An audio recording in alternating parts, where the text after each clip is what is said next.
Hello everyone, I am Sunil Kumar, and in this video I am going to start process management. What is process management? How we can manage the processes? So first we are going to talk about process concept. Let us discuss about the process concept. What is process concept? See, in this topic we are going to see what is the meaning of process and very basic details about the process. So let us discuss about process. So now first term is process. What is the exactly meaning of process?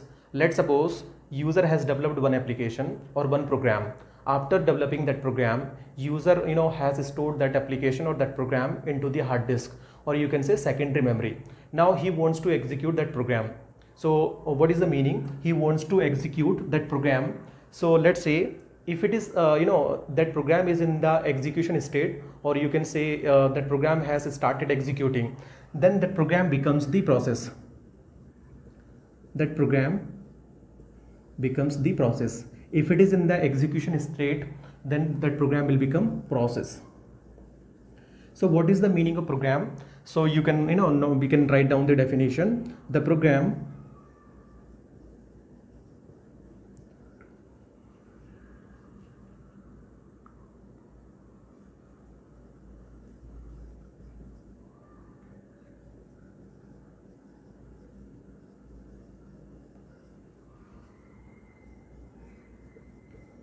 the program under execution is called as process. So what is the meaning? Whenever a program will start executing, that program will become the process. So what will happen when program will become process? So there are two things in which that program will become process. So now what will happen in this situation? So first will that program or that that program, or you can say application, will occupy the processor, or you can say CPU. So it will occupy the processor. It will occupy the processor or CPU for execution. Now second thing, when that program will start executing, then that program will reside only in main memory. It will reside in main memory. So what you can say main memory, or you can say also it is RAM, or you can say primary memory,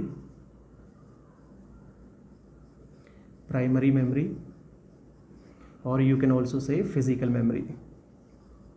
All are same, physical memory. So either you can say main memory or RAM or primary memory, physical memory. So when that program will it start executing, it will reside in the main memory, or you can say RAM, primary memory or physical memory. So okay, so let's suppose if it is a process, then that process is going to have some various kinds of attributes. So let us see the attributes of the process.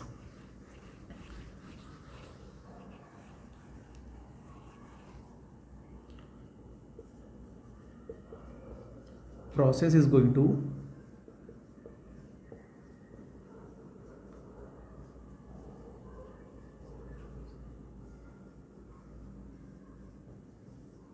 what is the meaning of attributes? Attributes means in order to identify the process and about the every detail about the process, then these attributes are going to help us. So let us see what are the attributes of the process. So first process ID. Then second is program counter.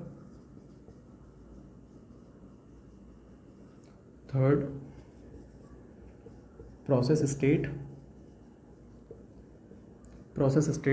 Fourth is you can say priority. Fifth, GPRS.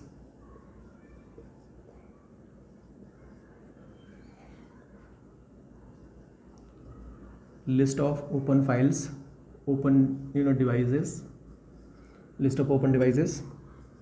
7 is list of files. So these are the attributes. We will talk about in detail about every attributes of the process.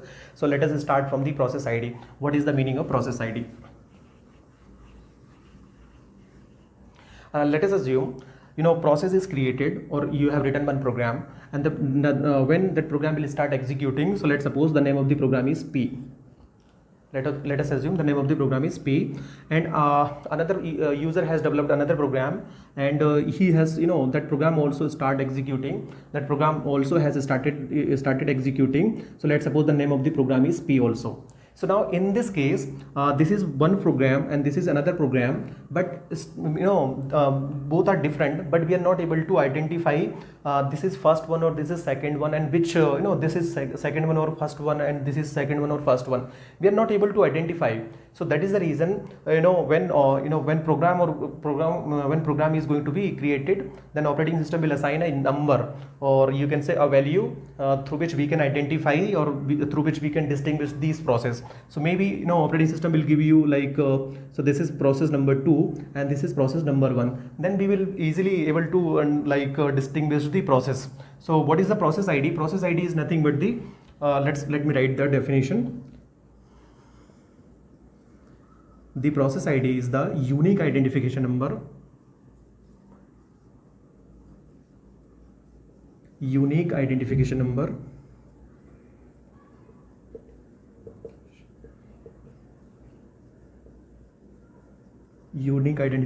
which is assigned by the operating system,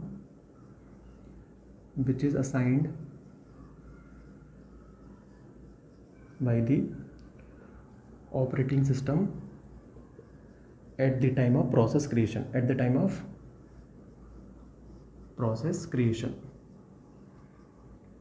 When process will be created, operating system will assign the number, or you can say value, in order to identify the process. So this is process ID. Now let me talk about the program counter. Next attribute of the process is program counter. Generally we study this this topic, or you can say this program counter, in the computer architecture part. So let me give you the definition. What is program counter? When let's suppose there are some you can say some process or instructions. Let's suppose I1 is the instruction, I2 is the instruction, I3 is the instruction, and I4 is the instruction, and address of I1 is 1000, let us assume. Now address of I2 is, you can say let's say 1500, and let's say this is 3000, let's suppose this is 5000.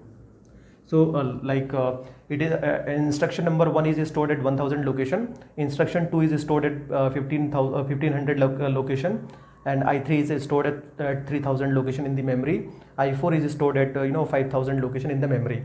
Now let's suppose this instruction has started executing. Means what? Program counter contains the address of the let's suppose program counter is having the address of instruction I1, and which is executing. So when this instruction starts executing, then immediately program counter contains the address of the next instruction. Now, so this instruction is already started executing, then what will be the next instruction which is going to be executed? So program counter generally keeps the information about the next instruction which is going to be executed. So what is program counter? Program counter contains the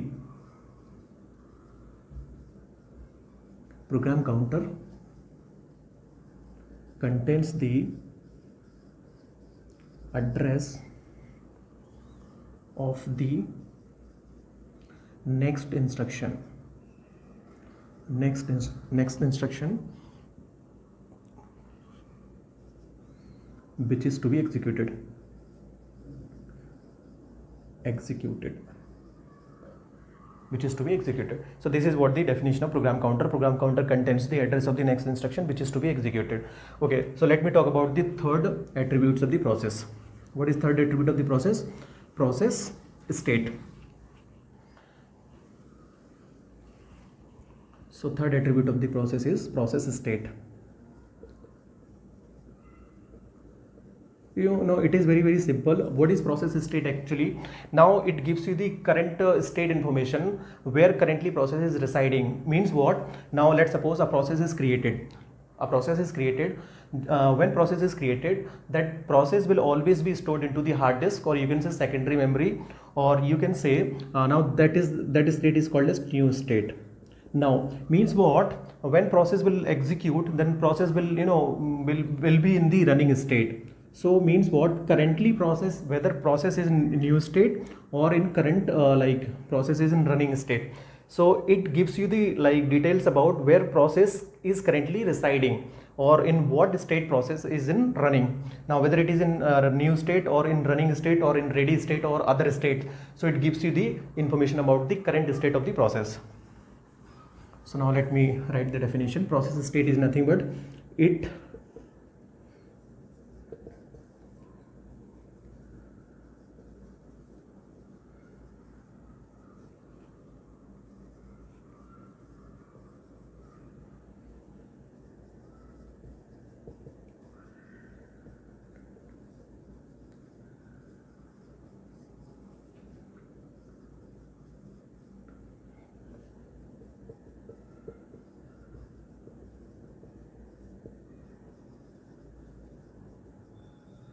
So what is process state? It gives the information about the current state of the process where it is residing currently. So that is what the meaning of process state. Now let me talk about the next attributes of the process, which is priority.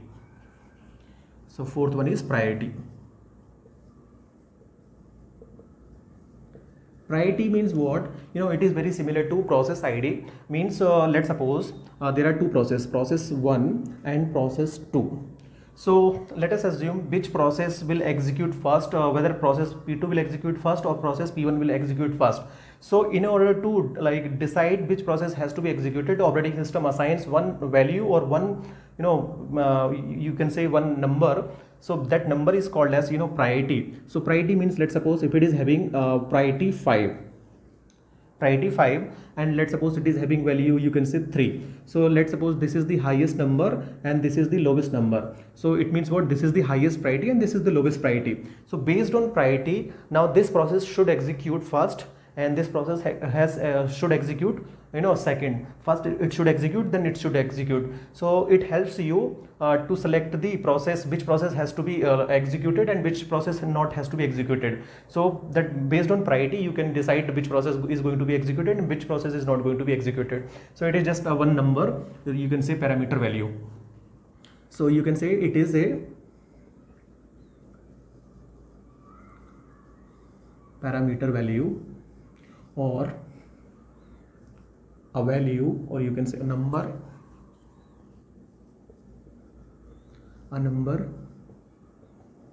which is assigned by the operating system at the time of process creation. At the time of process creation. So this is what the meaning. It is a parameter value or a number which is assigned by the operating system at the time of process creation. Now let me talk about the next attributes of the process, which is GPRS. Fine. Next is GPRS. GPRS means what? General purpose registers. Now, so what is the meaning? In order to execute in order to execute for the process, then every process needs some registers.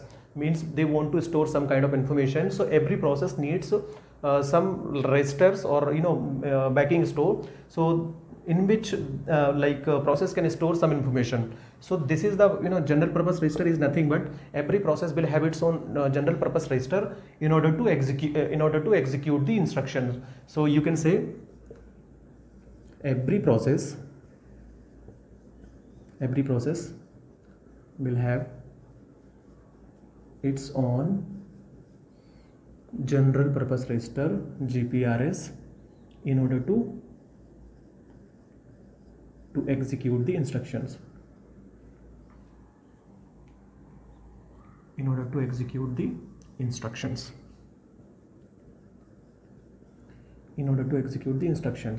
So now every process will have its own GPRS in order to execute the instructions. So what is the meaning? Every process has various kinds of general purpose registers for execution purpose.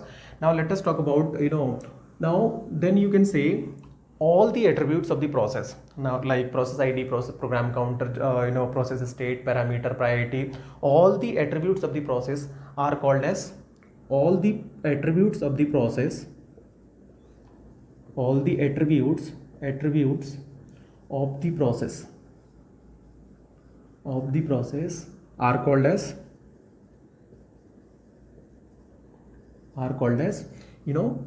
context of the process. Context of the process, this is the technical term in operating system for representing the all like list of attributes. So what are the list of attributes? Process ID, program counter, process state, then next is priority, general purpose register, list of open files, list of open devices. So these all the collection of attributes are going to be represented by the term context of the process.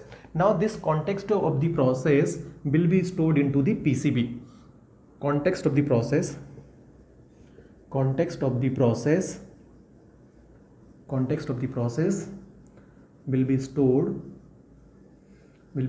in PCB. What is PCB? Process control block. Now see, every process has its own process control block for execution. So you can note down this point also. Every process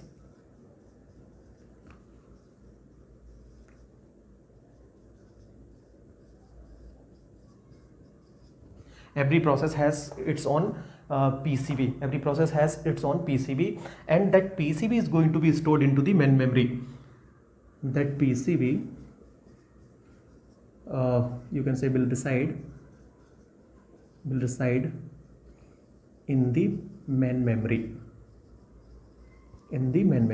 That PCB is going to store, or you can say that PCB will reside in the main memory. So that is what the basic information about the process. Now let us talk about the, you can say what are the states, what are the various states available. So let me talk about the states also. States of the process. So when program is created or program is being created or program is under you can say when program is created, or you can say program is being created, then that state is called as new state. Now once that program is created or process is created, then it will be brought into the next state, which is called as ready state. So now we'll talk about in detail about all these states of the process. So next you can say ready state.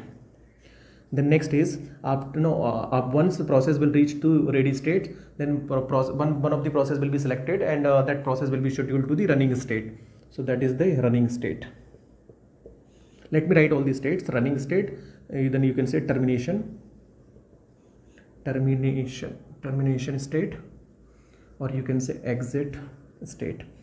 Next state is, you can say IO state, or that state is also known as log state.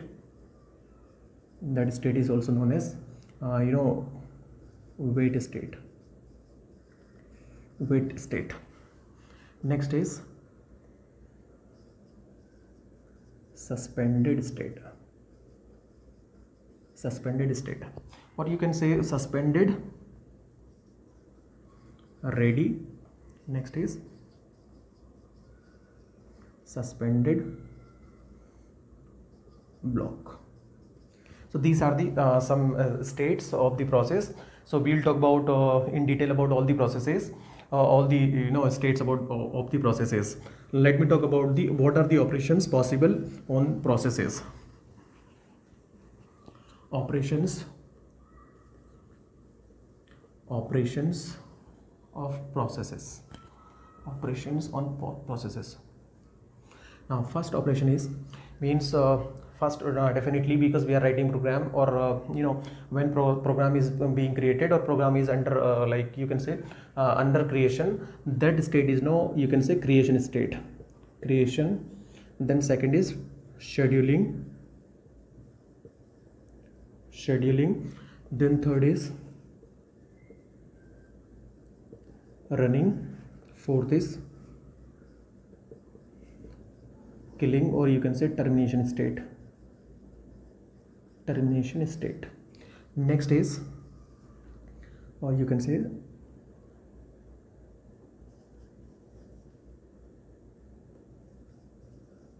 suspension state, or you can say suspension operation.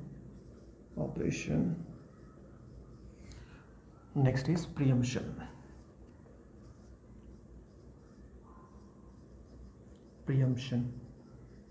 So these are the some operations we can perform in process. So now let us discuss very very important topic, which is process state diagram. Process state diagram. Process state diagram, or you can say PST. So what is process state diagram? Let us discuss one by one. So let's suppose when program is being created or program is under creation, that state you can say then program will always be stored into the hard disk or secondary memory. Then that state is called as new state. New state of the process. What is new state of the process? When program is being created or program is under creation, that state is known as new state. Now let's suppose some processes are created. Let's suppose P1 is created and P2 is created. So these are the processes which are created. Now then these process they will, like you can say, new state will always reside into the hard disk. New state will always be resided into the hard disk or secondary memory. Once this process is being created, then these processes are going to be brought into the next state, which is called as ready state. So let me write ready state. So this is what the ready state. Now who will bring process from new state to ready state? So there is a scheduler. Name of the scheduler is long-term scheduler. Long-term scheduler will bring the process from new state to ready state, or you can say from secondary memory to main memory, or you can say long-term scheduler is responsible for creating the process, or you can say long-term scheduler is responsible for bringing the process from secondary memory to ready state, or you can say long-term scheduler is responsible for bringing the process from secondary memory to main memory. New state means what? New state means, let me write. So this part is basically from secondary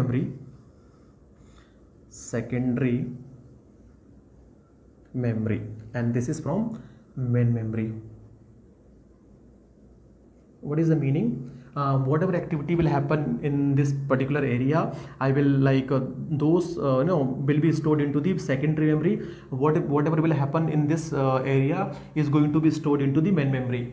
Means so that this ready state will reside into the main memory and this new state will reside into the secondary memory. Now let's suppose long-term scheduler has brought P1 and P2 into the ready state, P1 and P2. Let's suppose another process is created, which is P3. Now once it is created, long-term scheduler will bring that process from new state to the ready state. So let's suppose P3 is also into the ready state. How many processes can come into the ready state? Any number of processes can come into the ready state. It will depend on the size of the main memory, because ready state is stored into the main memory. So any number of processes can come into the ready state. Any number of processes can come. It it could be 1 or it could be 2. It could be anything. It could be anything more than 1. Okay. Now let's suppose when processes arrived into the ready state. When process arrived into the ready state, it means what? Processes are waiting for execution. Means what? Processes are ready for execution. So now, let's suppose this is running state. Now there is an assumption in running state only one process can run at a time on to the running state. It means what? We can schedule only one process. See, in ready state there are more than one process, but in running state only one process can come at a time. Means only one process will be scheduled onto the running state at a time. There is an assumption. Why it is so? Because only we are having only one CPU. So that is the reason. Now, so see, let's suppose from this particular ready state, from this state, one process will be picked. How those processes is going to be picked?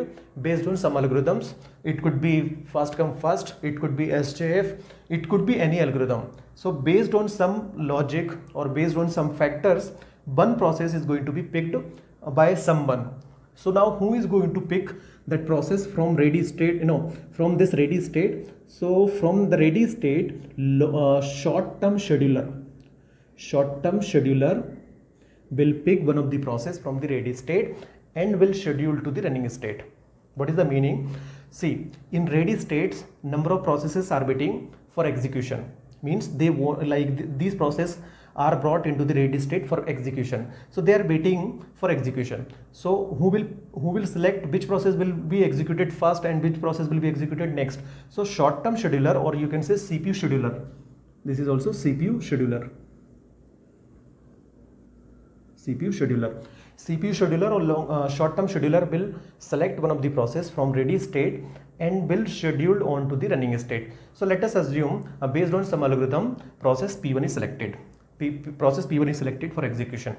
So now let's suppose process P1 is selected and no process is running into the running state. That is the reason we can schedule. That is the reason, because now short-term scheduler has selected one of the process which is P1, and now it will schedule onto the running state. So P1 is running onto this running state. Now in my previous video I have already talked about if it is process, it means what? Process will have some process will have some time. So what time? So first it may require CPU time, and it may also require, you can say, IO time. So it is CPU time and it is IO time. What is CPU time? So most of the time process will spend time in CPU. And what is IO time? Most of the time process are going to spend time in input output activity. So that is what the time. So now what is the actually sequence in generally? So sometimes process may require CPU time only. It may not require input output time. So if it is requiring only CPU time, then after performing CPU time, it is going to be terminated. Then there is another possibility. So this is one of the possibility. Now another possibility is what? It may require first CPU time, then IO time. Once it will complete CPU time, then it will go for IO time, then it will go again for CPU time, then only it will be terminated. So this is what the sequence you need to remember. So one sequence is CPU time. So process may require CPU time, then it can be terminated. If it is requiring only CPU time, then once it will complete CPU time, it is going to be terminated. Now there is second possibility. What is second possibility?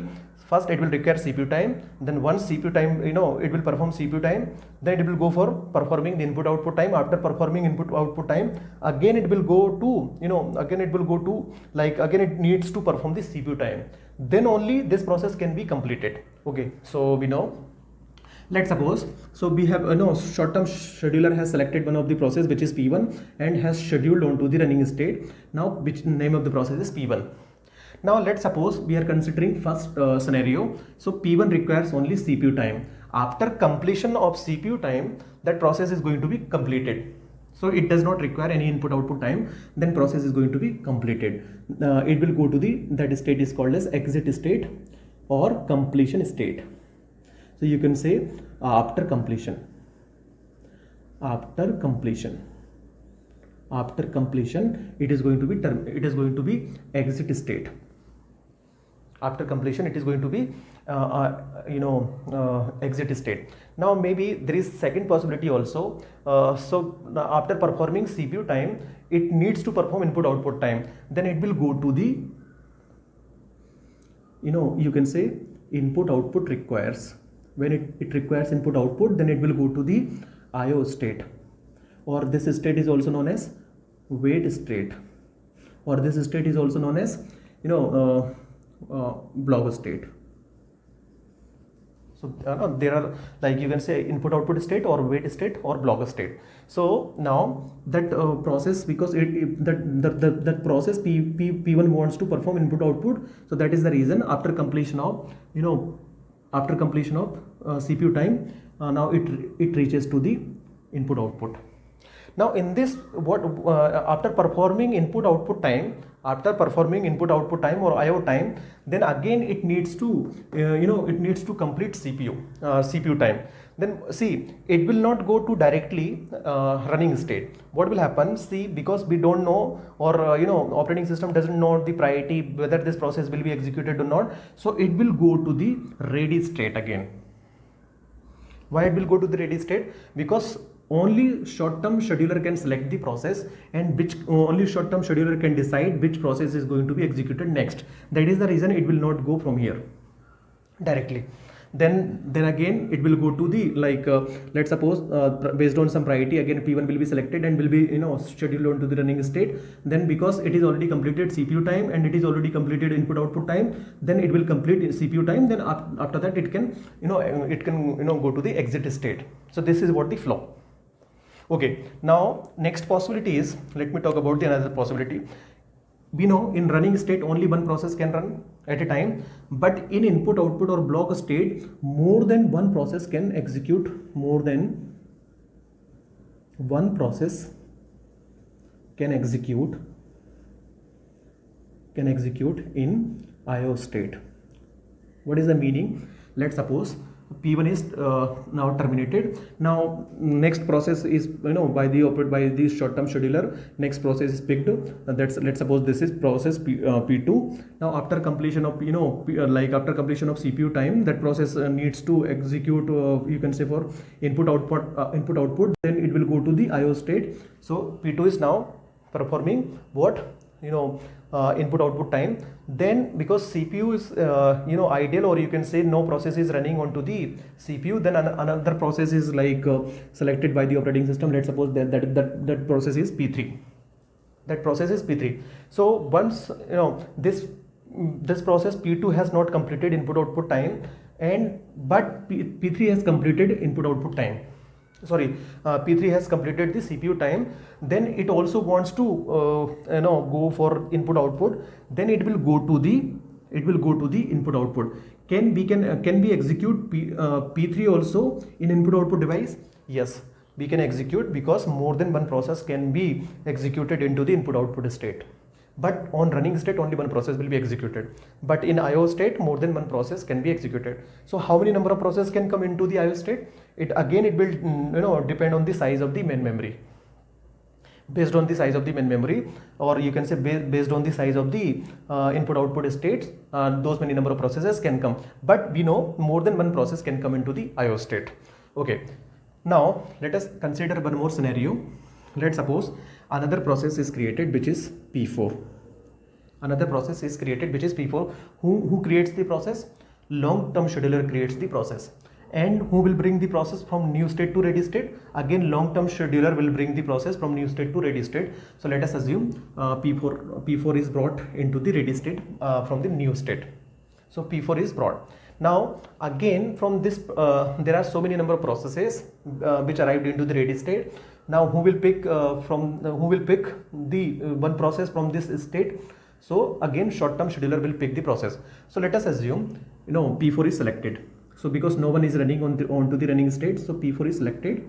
Now let's suppose P4 requires CPU time, let us assume 10 nanosecond. Process P4 requires CPU time 10 nanoseconds.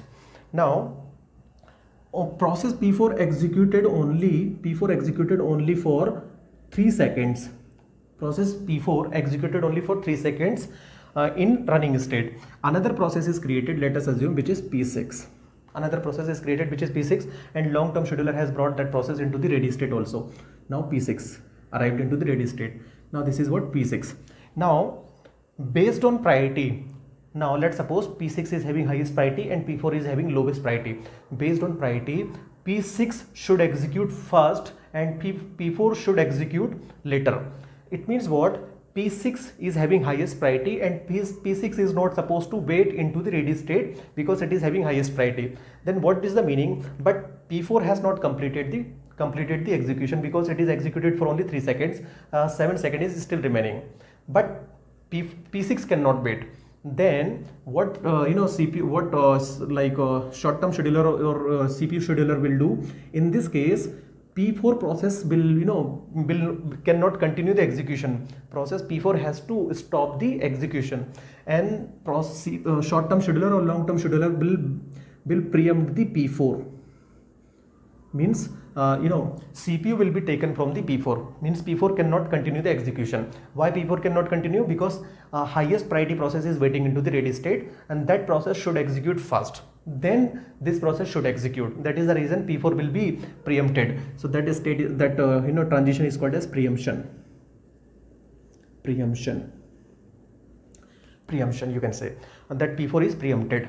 Now so P4 is brought into the ready state again. Now because P4 is brought into the ready state, then no process is running, and P6 is having highest priority, then short-term scheduler will execute the process.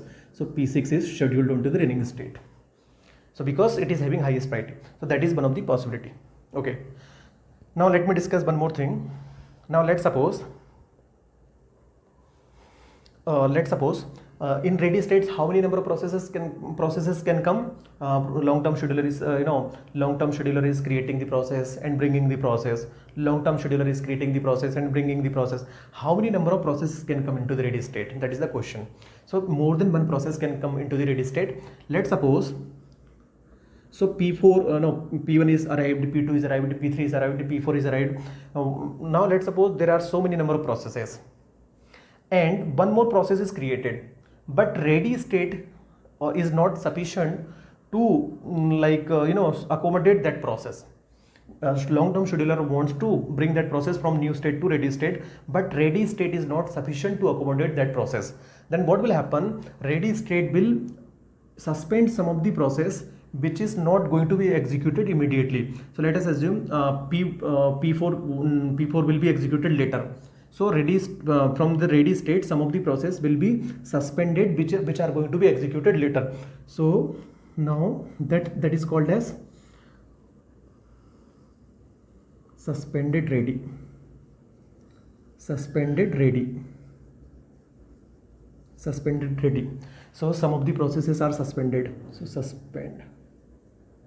Now so once this space or memory is going to be, now it is going to be it is able to accommodate the process, then some of the process again are going to be resumed. Let me explain again.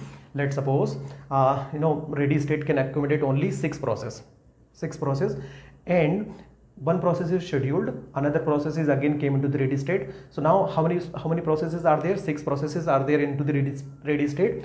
Another process is created, but ready state can have only maximum 6 process, let us assume, for example. But another process is created which is let's say process number next to 7. So that process cannot be brought into the new ready state from the new state. Why it is? Because there are already 6 process into the ready state. So that is the reason we are suspending some of the process which are not going to be executed immediately. So now some of the process will be suspended. Now once that process are going to be executed or it is going to be free, then we can resume some of the process from the suspended state, suspended ready. Now where suspended ready will be stored? Suspended ready will be stored into the secondary memory. So there is no problem no storage, you can say. So secondary memory, or you can say backing store.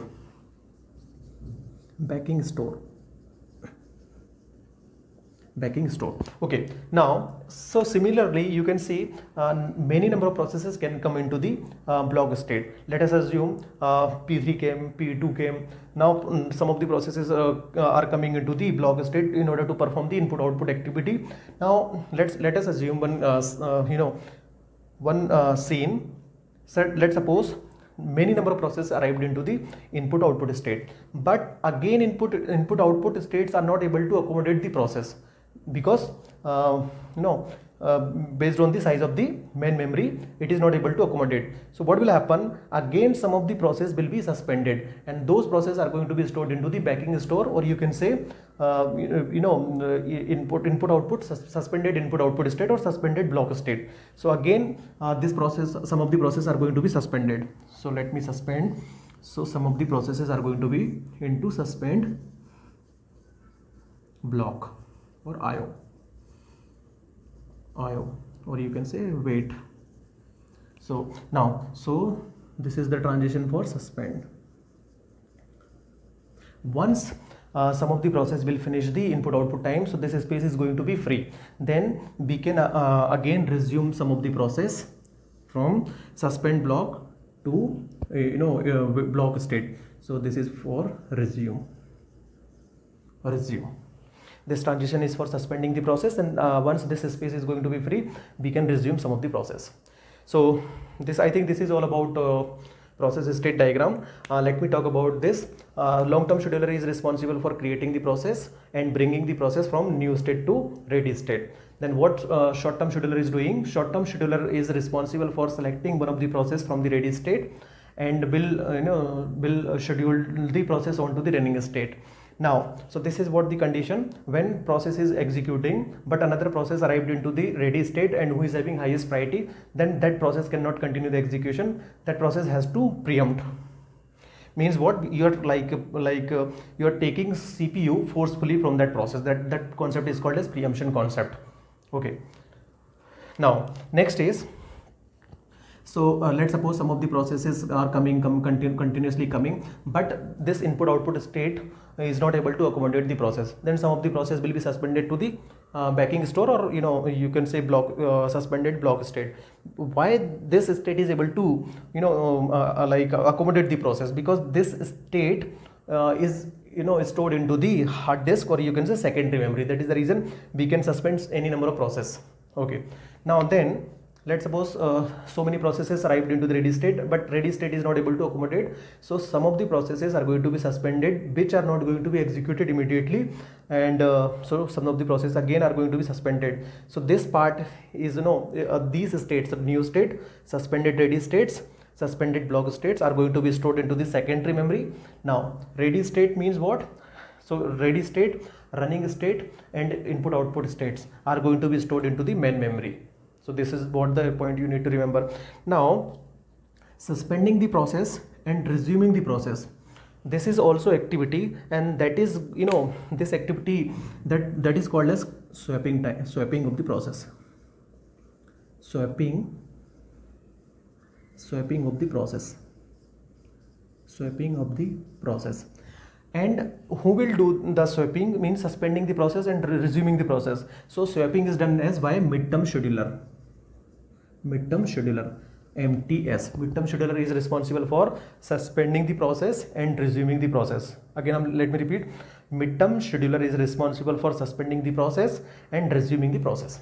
So this is all about process state diagram and process concept. So in the next video